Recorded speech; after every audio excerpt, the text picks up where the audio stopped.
నమస్తే. ప్రస్తుతం మనతో పాటు సీనియర్ జర్నలిస్ట్ భరద్వాజ్ ఉన్నారు. ఆయనతో మాట్లాడదాం. నమస్తే సార్. నమస్తే. సార్, క్రికెట్ గ్రౌండ్‌లో అది ఐపీఎలా లేకపోతే వేరే ఏ క్రికెట్ మ్యాచ్ జరిగినా కూడా ముఖ్యంగా కెమెరామెన్ అమ్మాయిలనే ఫోకస్ చేస్తూ మనకు కొన్ని విజువల్స్ చూపిస్తూ ఉంటారు. సో, దీన్నంతటిని కొంతమంది విమర్శిస్తున్నారు. కొంతమంది ఎంజాయ్ చేస్తున్నారు. మనం ఎలా చూడొచ్చంటారు సార్? అంటే ఇది ఏ రకంగా చూపిస్తుండొచ్చంటారు? అంటే ఆడియన్స్‌కి కొంచెం బిజినెస్ కూడా లింక్ అయి ఉంది దీనిలో. బిజినెస్ అంటే వ్యూవర్‌షిప్‌ని గ్రాబ్ చేయటం కోసం హ్మ్. కేవలం క్రీడ చూపించటంతో పాటు ప్రేక్షకులలో ఉన్నటువంటి ఉత్కంఠని కూడా ప్రేక్షకులకు చూపించడం.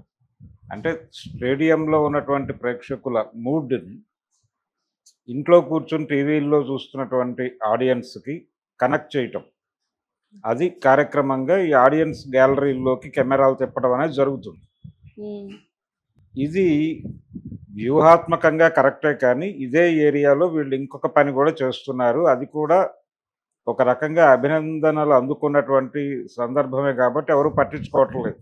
హ్మ్. అదే ఇప్పుడు మీరు ఇందాక ప్రస్తావించినటువంటి ఆడపిల్లలు ఎందుకు చూపిస్తున్నారు అనేది. అంటే ఎందుకు చూపిస్తున్నారు అంటే, ఆ మధ్యకాలంలో త్రివిక్రమ్ శ్రీనివాస్, అల్లు అర్జున్ కాంబినేషన్‌లో సినిమా వచ్చింది 'జులాయి'. హ్మ్. ఆ సినిమాలో ఒక డైలాగ్ ఉంటుంది, రాజేంద్ర ప్రసాద్ డైలాగ్. ఇతను చాలా వైలెంట్‌గా బిహేవ్ చేస్తున్నాడు. కొంచెం పూలని, ఆడపిల్లల్ని చూపించండి తీసుకెళ్ళి అని అంటాడు. అదే డైలాగ్ ఇన్స్పిరేషన్ కావచ్చు ఇక్కడ కూడా. అంటే వీళ్ళు కొంచెం స్క్రీన్ బాగుంటుంది అనే దాంతో పాటు కొంచెం అటెన్షన్ పే చేస్తారు చూసేటువంటి ఆడియన్స్ అనేది. సహజంగానే టీవీ ఛానల్స్‌లో టేకప్ చేసేటువంటి కార్యక్రమాలు, వాళ్ళు సెలెక్ట్ చేసేటువంటి యాంకర్లు, వీటి మీద కూడా ఓ చర్చ జరుగుతూ ఉంటుంది సమాజంలో. అదేంటంటే ఎందుకు ఎక్కువ ఫిమేల్ యాంకర్స్‌నే ప్రమోట్ చేస్తారు మేల్ యాంకర్స్ కంటే కూడా అనేది ఒక విమర్శ ఉంది టీవీ ఛానల్స్. అయితే ఇక్కడ వాళ్ళు చెప్పే రీజన్ ఏంటంటే, ఫిమేల్ యాంకర్స్‌ని పెడితే కొంత స్క్రీన్‌కి బ్యూటీ యాడ్ అవుతుంది. తద్వారా వ్యూవర్‌షిప్ వస్తుంది అని. అదే పరిస్థితి ఇక్కడ కూడా. ఓకే. అంటే తెరని అందంగా మలచటం కోసం మేము ఆడపిల్లల వైపు చూపిస్తాం. రెండోది వాళ్ళ ఎమోషన్స్ అవి కనిపిస్తాయి. హ్మ్. ఆ కనిపించినటువంటి ఎమోషన్స్‌కి మన ఒరిజినల్ ఐడియానే అది. అక్కడ స్టేడియంలో ఉన్నటువంటి ఆడియన్స్ మూడ్‌ని ఇంట్లో కూర్చొని టీవీ చూస్తున్నటువంటి ఆడియన్స్‌కి తెలియజేయటం కోసం గ్యాలరీ వైపు తిప్పాలి కాబట్టి, దట్ టూ అందమైన ఆడపిల్లల వైపు తిప్పితే కొంత ప్రయోజనం ఉంటుంది అనేది. రెండోది ఫ్యాన్స్‌ని కూడా చూపిస్తారు.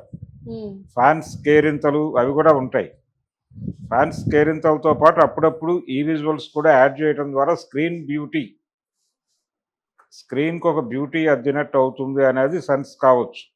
ఓకే. దాంతో పాటు నేను ఇందాక చెప్పినట్టుగా ఈ టీవీ ఛానల్స్‌లో ఎందుకు ఫిమేల్ యాంకర్స్‌ని తీసుకుంటారు అనే విమర్శ వైపు ఎడితే, అక్కడ 2 అభిప్రాయాలున్నాయి ప్రపంచానికి. 2 అభిప్రాయాల్లో ఒకటేంటంటే, మీరు స్క్రీన్ బ్యూటిఫికేషన్ ప్రోగ్రామ్‌లో భాగంగా ఆడపిల్లలతో కార్యక్రమాలు నిర్వహిస్తున్నారు. అంటే యాంకర్లుగా ఆడపిల్లలను తీసుకుంటున్నారు అనేది ఒక అభిప్రాయం అయితే, టీవీ ఛానల్స్ చూసేది ప్రధానంగా మహిళలు కాబట్టి, మహిళలు అక్కడ తిరిగి మహిళలే యాంకరింగ్ చేస్తున్నటువంటి కార్యక్రమాలు చూస్తారా అనేది ఒక ప్రశ్న. మీరు అదే ప్లేస్‌లో అందమైన అబ్బాయిలని పెట్టి ప్రోగ్రామ్స్ చేస్తే వాళ్ళు చూస్తారు కదా! అందుకని అదో డిస్కషన్ ఉంది ప్రపంచంలో. దాంతో పాటు ప్యారలల్‌గా ఇదొక చర్చ. అందమైన అబ్బాయిలను కూడా చూపిస్తూ ఉంటారు మధ్యలో. అది అంటే కేరింతలు ఇవన్నీ కూడా అన్నీ కలిపి ఒక మిక్స్చర్‌లో నడుస్తుంది. హ్మ్. దీని వెనకాల కేవలం వాళ్ళు చెప్పుకున్నట్టుగా గ్యాలరీలో ఉన్నటువంటి ఆడియన్స్, అంటే స్టేడియం ఆడియన్స్‌ని, దూర ప్రాంతాల నుంచి చూసేటువంటి ఆడియన్స్‌ని మ్యాచ్ చేయటం మాత్రమే కాదు. దీని వెనకాల వ్యాపారం కూడా ఉంది. ఓకే. ఈ వ్యాపారం ఏంటంటే దీని వ్యూవర్‌షిప్ పెంచటం. ఈ వ్యూవర్‌షిప్ పెంచటం అనే ప్రోగ్రామ్‌కి దోహదపడేటువంటి అంశాల్లో ఇది కూడా ఒకటి. ఓకే. అందుకని ఇటువైపు ఫోకస్ పెడితే, అంటే ఈ స్టేడియంకి వచ్చినటువంటి అమ్మాయిలు, వాళ్ళ కాస్ట్యూమ్స్, అలాగే వాళ్ళు ఎలా వ్యవహరిస్తున్నారు అక్కడ, వాళ్ళ బిహేవియరు, వీటన్నిటినీ ఫోకస్ చేయడం ద్వారా దీనికి ఒక వ్యూవర్‌షిప్ ఉంటుంది. దీనికి ఒక ప్రత్యేకమైన వ్యూవర్షిప్ ఉంది. అంటే అక్కడ చూసేటువంటి ఆడియన్స్ ఏజ్ గ్రూప్‌లు ఏముంటాయి? మేజర్‌గా యూత్. ఇంట్లో కూర్చొని చూసేవాళ్ళు అయినప్పటికీ, అక్కడ కూర్చొని చూసేవాళ్ళు అయినప్పటికీ, పర్టికులర్‌గా ఒక క్రికెట్ మ్యాచ్‌ని చూసేటువంటి ఆడియన్స్ ఏజ్ గ్రూప్ ఎక్కడుంటుందో, వాళ్ళని అట్రాక్ట్ చేసే అంశాలు ఏమిటి అనేది కూడా మనం స్క్రీన్ మీద ప్రెజెంట్ చేయగలిగితే, దాని అంటే సస్టైనబిలిటీ ఉంటుంది. వాళ్ళు కూర్చొని ఎక్కువ టైం చూస్తారు దాన్ని. హ్మ్. అంటే ఇక్కడ రేటింగ్స్ కానీ, ఇతర కమర్షియల్ వ్యవహారాలు గానీ, మీరు ఆ ఛానల్ పెట్టి పక్కకెళ్ళిపోతే రాదు. దాని మీద ఎంత టైం స్పెండ్ చేశారు అనేది కౌంట్ అవుతుంది. ఆ టైం స్పెండ్ చేయటానికి వాళ్ళకి కేవలం క్రికెట్ ఒకటే కాదు. గేమ్‌తో పాటు ఇతర అంశాలన్నీ కూడా వాళ్ళు దాంతో మిక్స్ చేయగలిగినప్పుడు, అది స్టాండర్డ్‌గా నిలబడుతుంది ఆ వ్యూవర్‌షిప్ అనేది. ఓకే. అలా నిలబడినప్పుడు కమర్షియల్‌గా వైయబుల్ అవుతుంది. హ్మ్. అందుకని దీంతో వ్యాపారం కూడా లింక్ అయి ఉంది. హ్మ్. ఇన్ని మిక్స్ అయి ఉండటం చేత అన్నీ జల్లుతారు ఆళ్ళు. ఓకే. ఇది ఖచ్చితంగా వ్యాపారమే. ఖచ్చితంగా వ్యాపారం. అయితే వాళ్ళు క్లెయిమ్ చేయొచ్చు.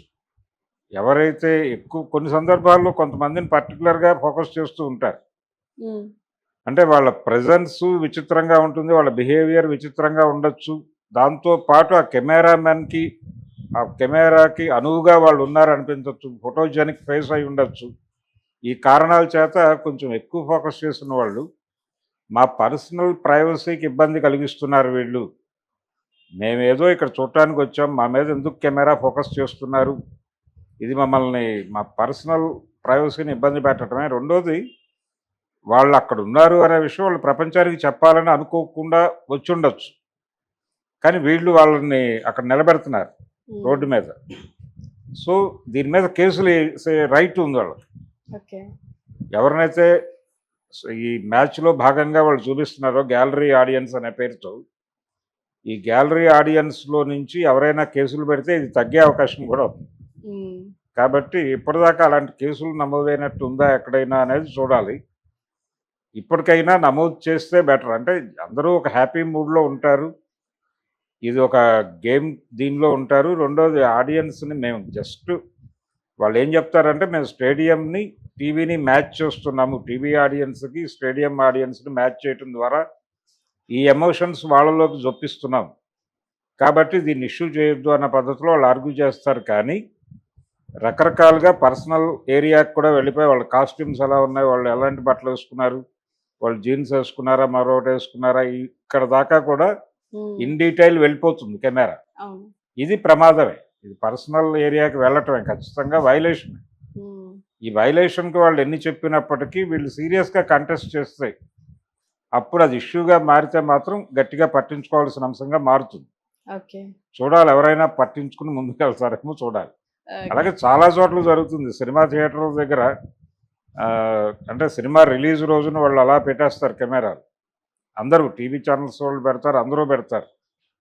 అలాగే ఈ వాలంటైన్స్ డే ఇలాంటివి వచ్చినప్పుడు పార్కుల్లో జంటలని షూట్ చేస్తున్నాం మేము అనే పేరుతో చాలామందిని షూట్ చేస్తారు. హ్మ్. వీళ్ళు టెలికాస్ట్ చేస్తారు వాళ్ళ పర్మిషన్ లేకుండానే. రైట్. వాళ్ళ పర్మిషన్ లేకుండా వాళ్ళని అలా ప్రొజెక్ట్ చేసేటువంటి రైట్ ఎవరికీ లేదు. కానీ గ్రాంటెడ్‌గా తీసేసుకుని వీళ్ళు టెలికాస్ట్ చేసేస్తారు. చేసిన తర్వాత వాళ్ళ పర్సనల్ లైఫ్‌లో ఈ విజువల్ తాలూకా ఇంపాక్ట్ ఏదైనా ఉండొచ్చు. ప్రమాదాలకు దారి తీయొచ్చు వాళ్ళ జీవితంలో. వాటికి మేము రెస్పాన్సిబుల్ కాదంటారు వీళ్ళు. హ్మ్. మేమేదో క్యాజువల్‌గా ఒక స్టోరీ కోసం అలా షూట్ చేసామని చెప్పి తప్పించుకుంటారు. రెండోది, చాలా సందర్భాల్లో ఆడియన్స్ కోసం అని చెప్పి